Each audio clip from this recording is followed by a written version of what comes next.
This Family Life News podcast is made possible by the support of listeners like you. It's the Noon Report from Family Life, bringing a Christian worldview to what's happening in New York, Pennsylvania, across the country, and around the world. Weather with Kevin Williams, and faith-focused feature stories with the Family Life News team. Now, here's what's happening.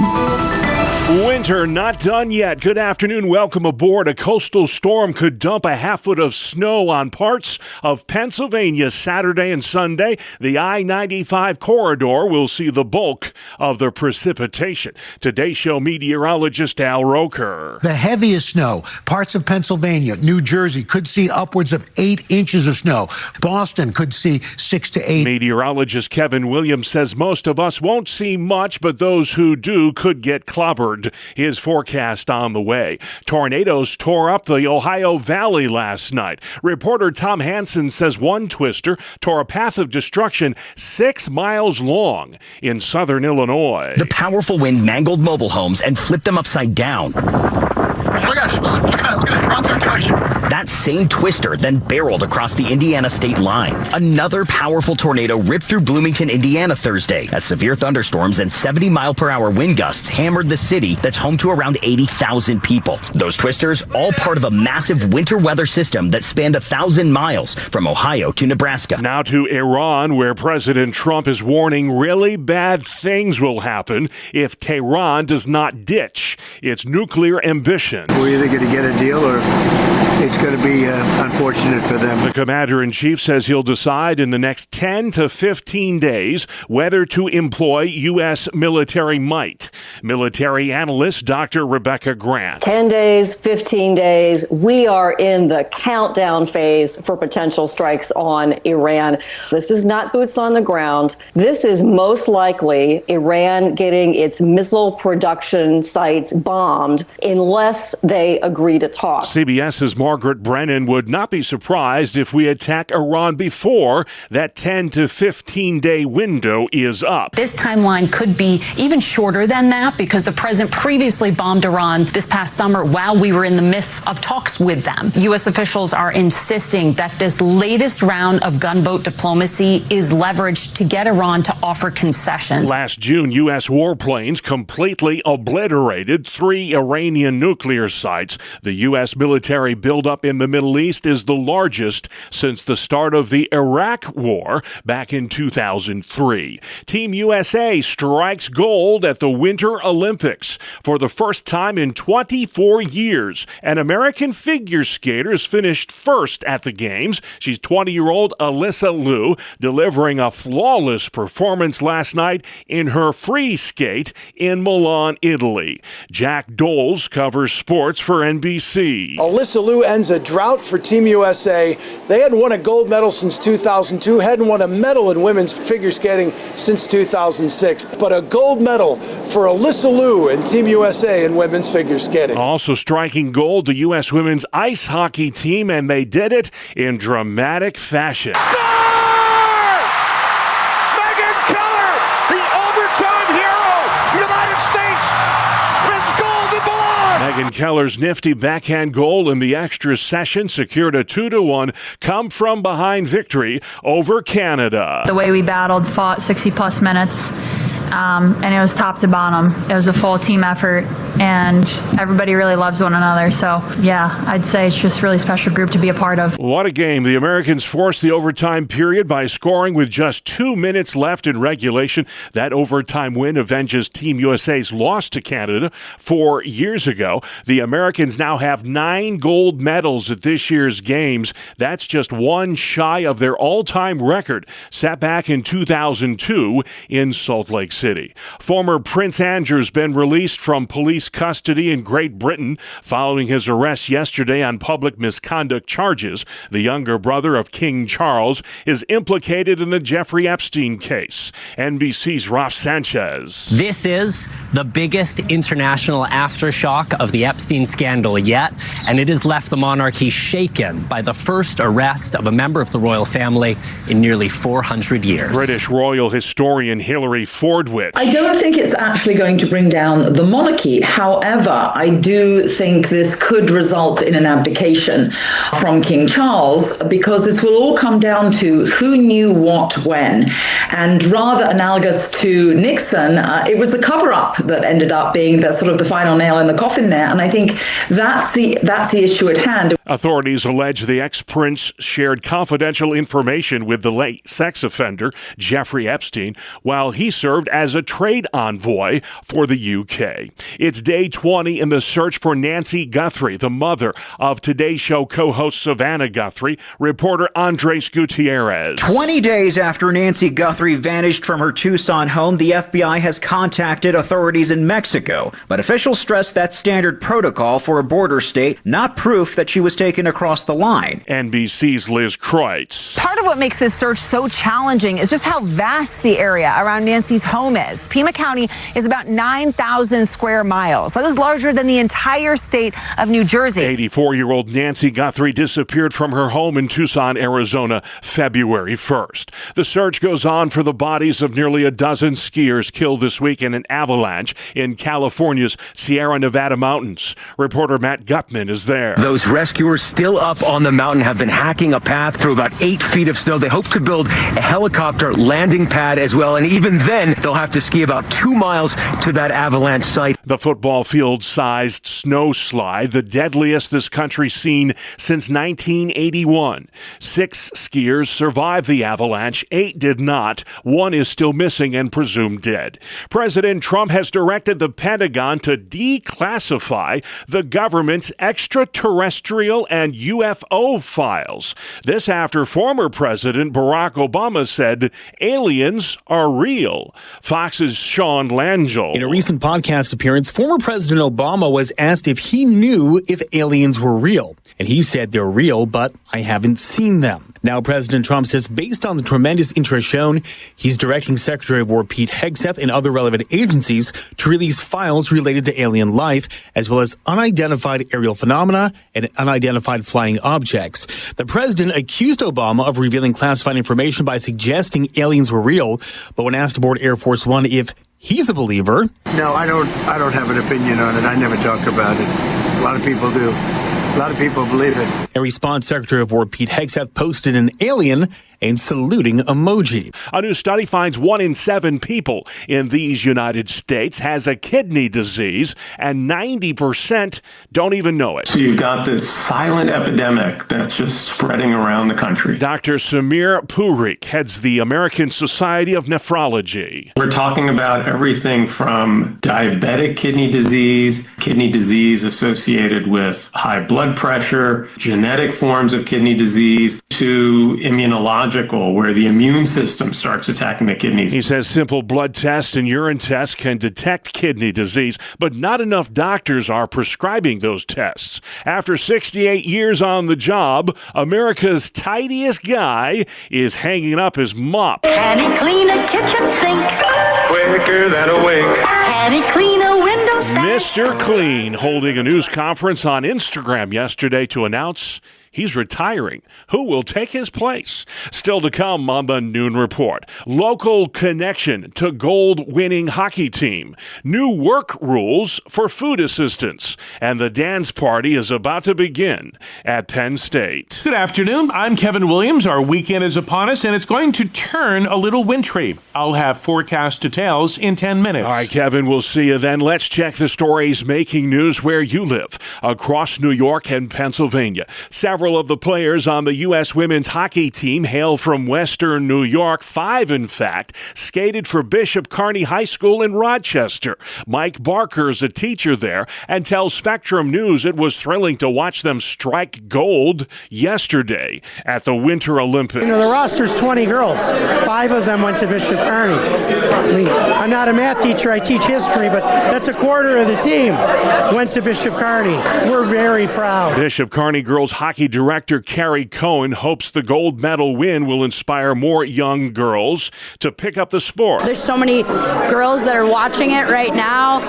If you see it, you could be it. And these girls, they can go do it one day. So it's so special for New York, the whole country, but also the Rochester community. We're so happy for them. Two of the players on the team are from Pennsylvania. One's from Butler County. The other skated at Penn State. New SNAP eligibility requirements take effect March 1st, and it will impact those who rely on the government for food assistance. Starting March 1st, able-bodied adults between the ages of 18 and 64 who are not living with a child under 14 must work or volunteer at least 80 hours a month to continue receiving their benefits. There's a 3-month essential grace period, so that will be March, April, and May.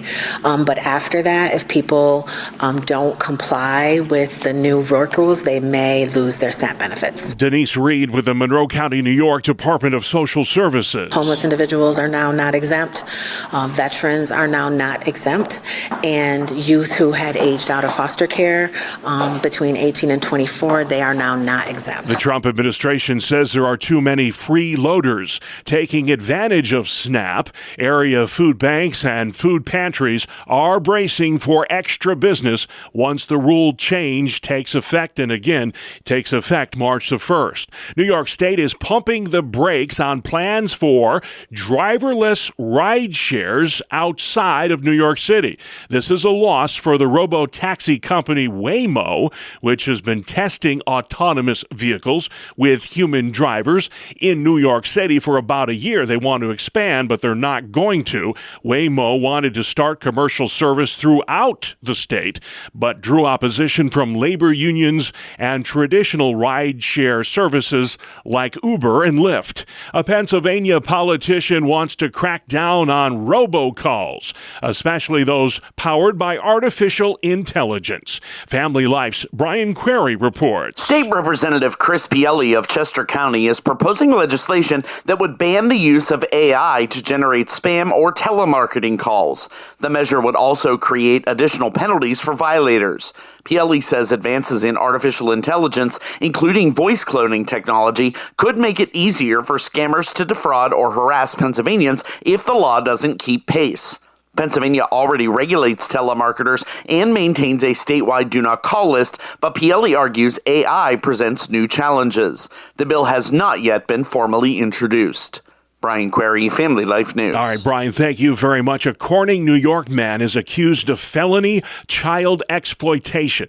Police say 20-year-old Will Kibler sent inappropriate images on social media to a 15-year-old girl knowing she was underage. Another man from California also implicated in this case. A complaint was filed after the girl's parents discovered those online communications. New York Congressman Josh Riley is taking issue with NYSEG and its plans to raise utility rates by a whopping 25%.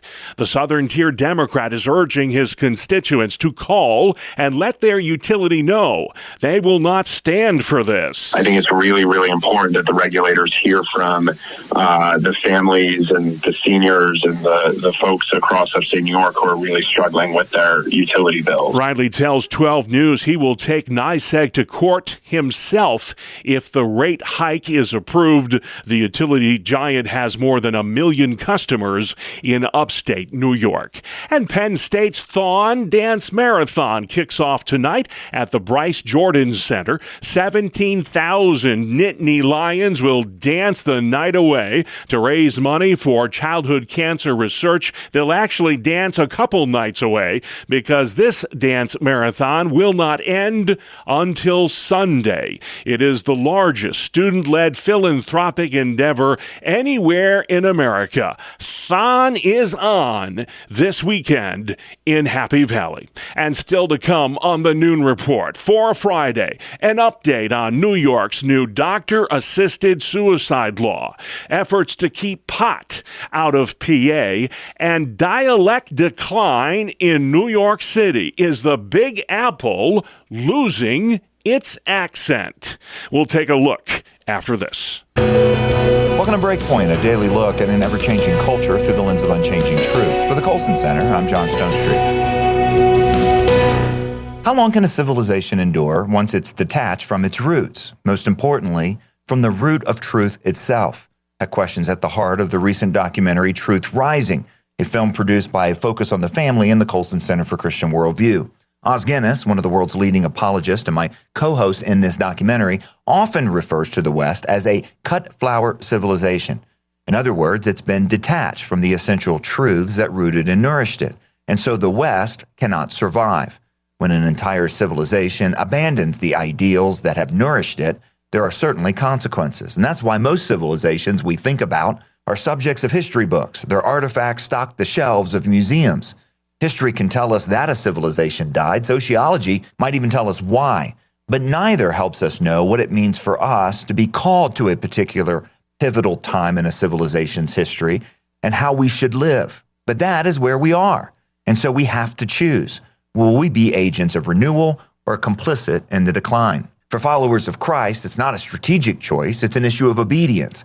We're called to this time and place, not by accident, but by God's design. Every Christian has to decide then, will I obey the call of Christ in this moment, or will I shrink back? In Truth Rising, and now in the accompanying Truth Rising, the study, which is now available at colsoncenter.org/study, God's game plan for this civilizational moment is summarized in 4 essential concepts: hope, truth, identity, and calling.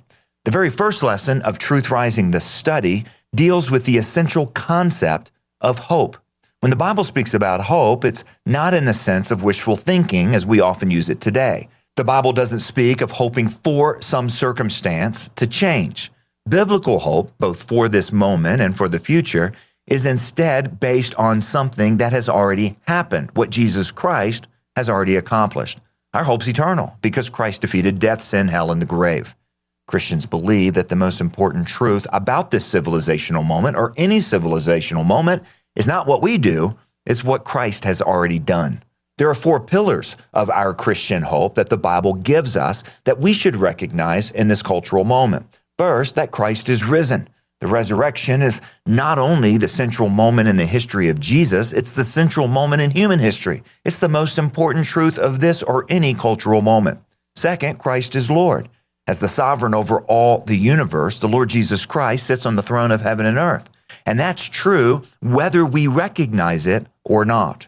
Third, Christ is making all things new. That's the direction the world is moving towards renewal within God's redemptive plan. Whatever happens in our civilizational moment, the larger story is secure. Finally, God has made us for this time and place. In other words, we're not in a civilizational moment by accident. We're here because God chose us to live in this time and place. As Christians, even amidst the significant cultural challenges we face today, we are people of hope. We're made for such a time as this. We're providentially placed in this moment of God's unfolding story.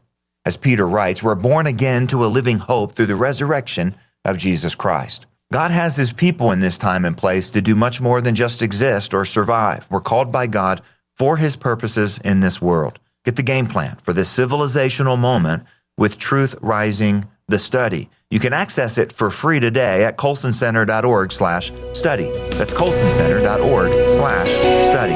For Breakpoint, I'm John Stonestreet. Thank you, John, and watch the film. Definitely worth it. Outside we go next, Kevin Williams. Here is your family life weather forecast. Our call for this afternoon: cloudy, a few scattered rain showers left over. A little mix for some across parts of central New York. High temps, mostly 40s. Tonight, turning colder, showers and flurries. Low temps, around 30. Tomorrow, mostly cloudy, brisk cold, a few flurries, highs in the 30s to near 40. Then periods of snow on Sunday. Many of us will see some light accumulations. High temperatures Sunday in the 30s. All right, great work as always. Thank you, Kevin Williams. It is Friday, folks, the 20th of February, and this is the Noon Report on Family Life.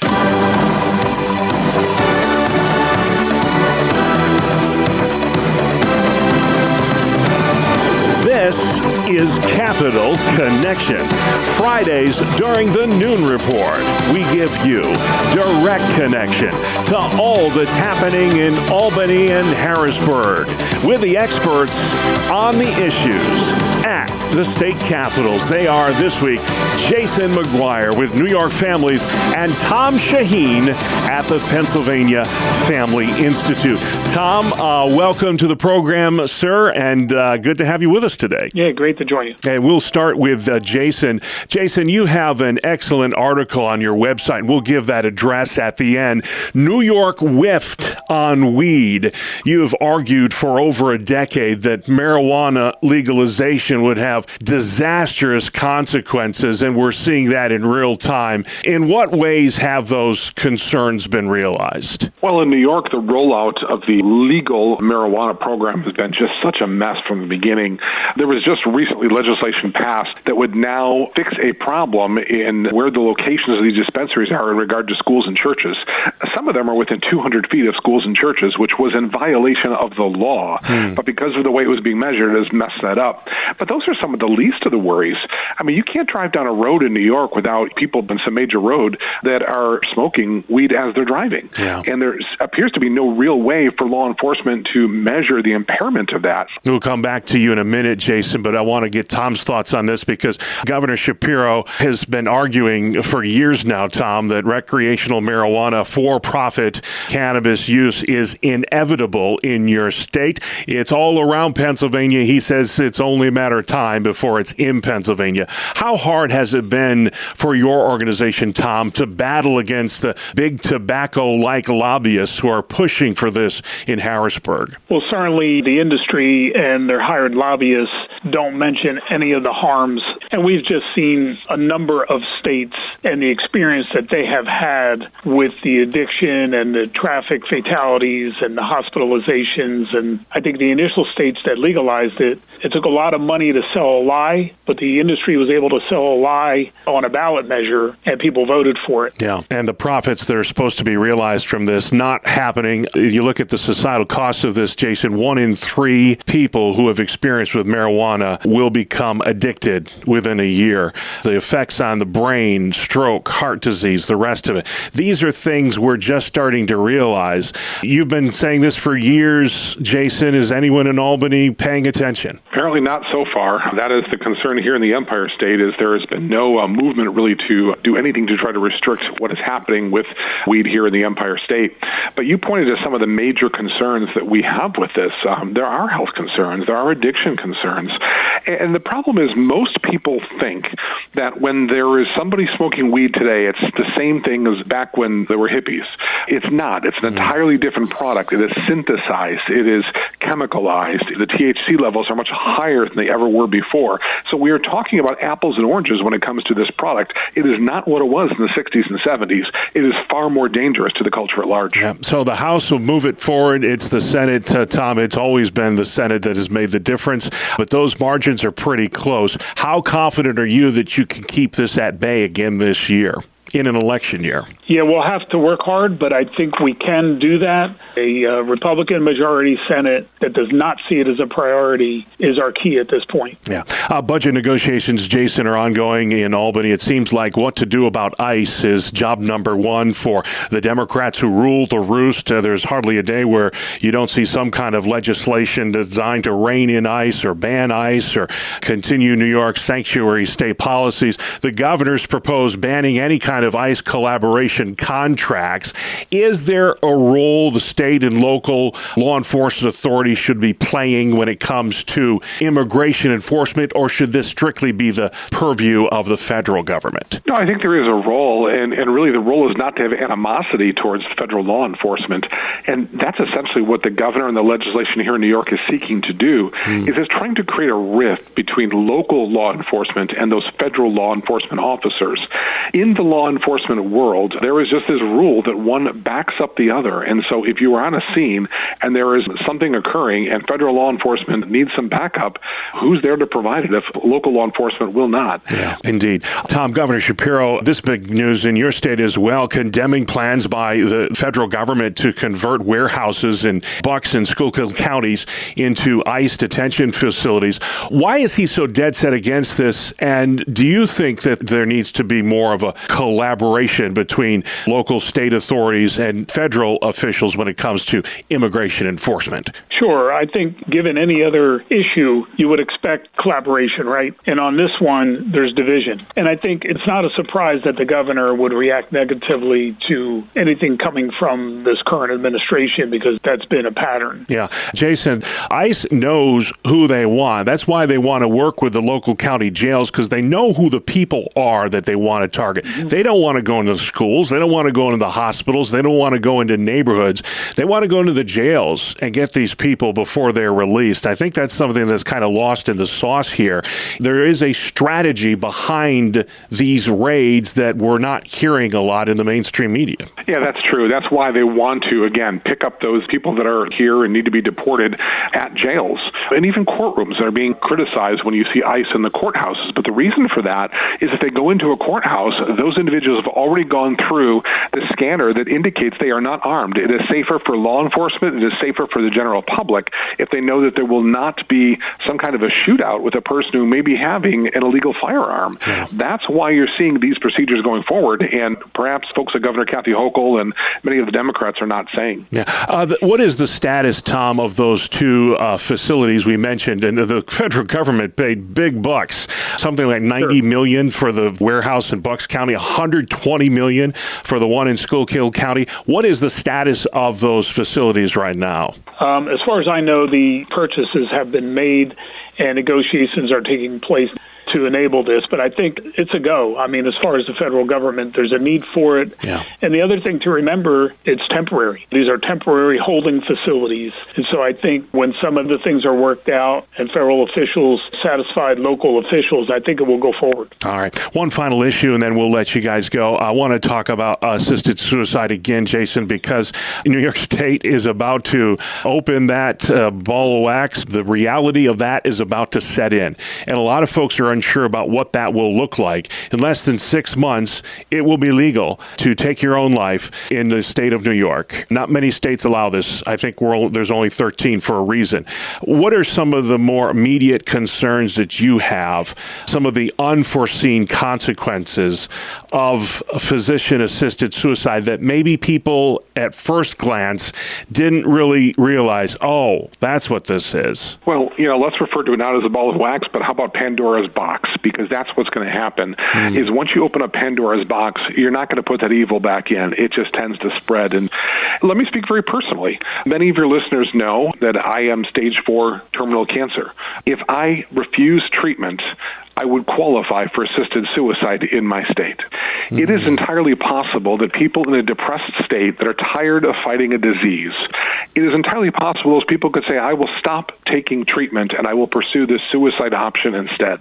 There's a coercive effect that happens under assisted suicide, and we have to watch for that, not only in my state, but all across the nation. Don't go down that path. Amen, Jason. And all of our prayers are with you and your family as you fight this fight so valiantly as you have.